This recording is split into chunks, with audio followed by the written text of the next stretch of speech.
I was just bird watching along, and then it zoomed through my field of view.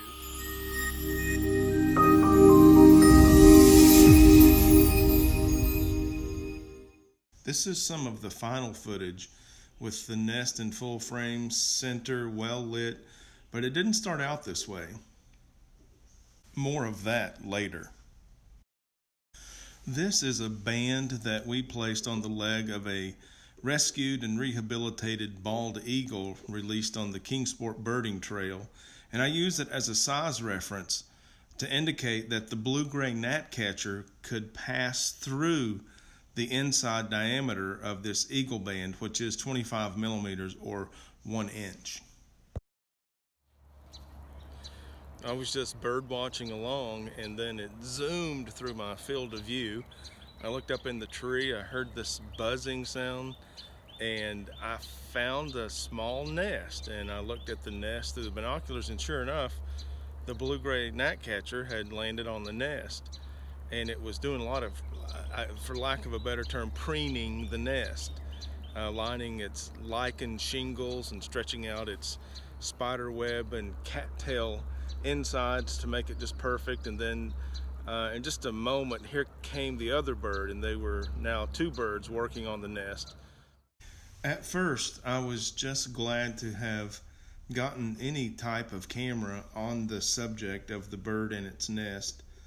And the images that you're seeing now were digiscoped free-handedly. I had my scope set up and focused on the bird nest, and I was holding my phone up, the camera on the iPhone 7 to the lens of the scope, trying to hold it steady to get some of these shots. And I wasn't happy with what I was seeing. I could tell there were lots of heat motion in the frame, and also it wasn't always steady. Sometimes even the vignette was encroaching on the frame, but still yet I knew I was getting some of the footage, and it maybe that would be all I would get, so I tried to make the most of it.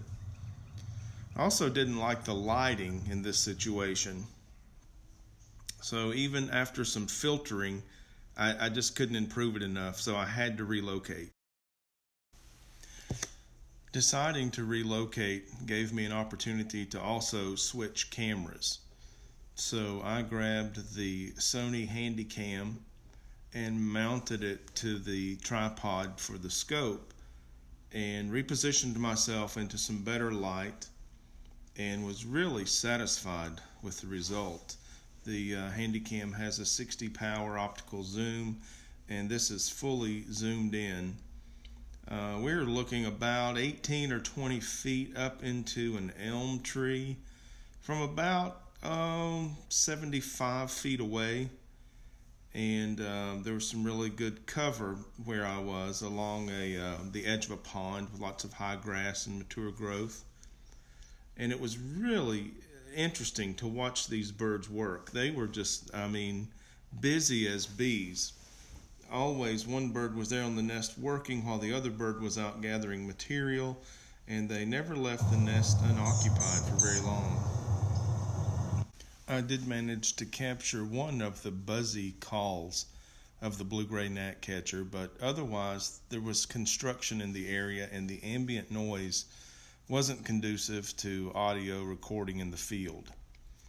Now, one thing about this bird is the scale. The nest you're looking at probably has just over a 1 inch diameter, inside diameter. This is much like a hummingbird nest. And there, let's look at that again. Wow, that slow motion of the bird leaving the nest. So just to put things into perspective, the inside diameter of the nest is just over 1 inch. The blue-gray gnatcatcher weighs about the same as a nickel. So it's a very tiny bird, very active as you can see, and it's just a joy to watch this thing, even when it's not on a nest. This was amazing to me. I decided to camp out here for just a few minutes and capture as much footage as I thought I could without disturbing the birds. The total length of the blue-gray gnatcatcher is about 4.5 inches long. and you can tell with most of its head and beak hanging over one side of the nest and all of the tail on the other side of the nest that the cup is just tiny. And watching closely, I can see they appear to be tamping their feet on the bottom and pushing against the sides of the nest with their chest every now and then, and you can see that the elasticity of the nest, and that's because it can get crowded in there with 2 or 3 baby blue-gray gnatcatchers.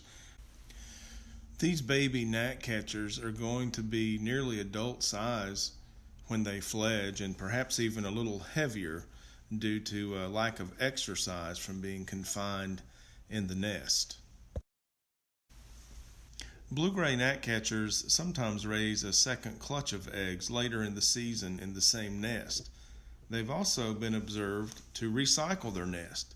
If for whatever reason they're not satisfied with the location or the nest itself, they'll tear it down piece by piece and rebuild it in a neighboring tree. And one particular observation of this activity involved the same nest being tore down and rebuilt 3 times before the pair finally laid eggs. Unfortunately, the tiny bird nest can sometimes be parasitized by birds that lay their eggs in other birds' nests and expect the host birds to raise their babies as well. And one of these common parasitic nesters here in the eastern United States is the brown-headed cowbird. During the filming of this nest building, I did notice the female brown-headed cowbird in the area. I guess only time will tell, but I wish these two the best. A final visit to the nest revealed that both parents are taking turns sitting on the nest, indicating that they have laid eggs and we're going to have some baby blue-gray gnatcatchers in the near future.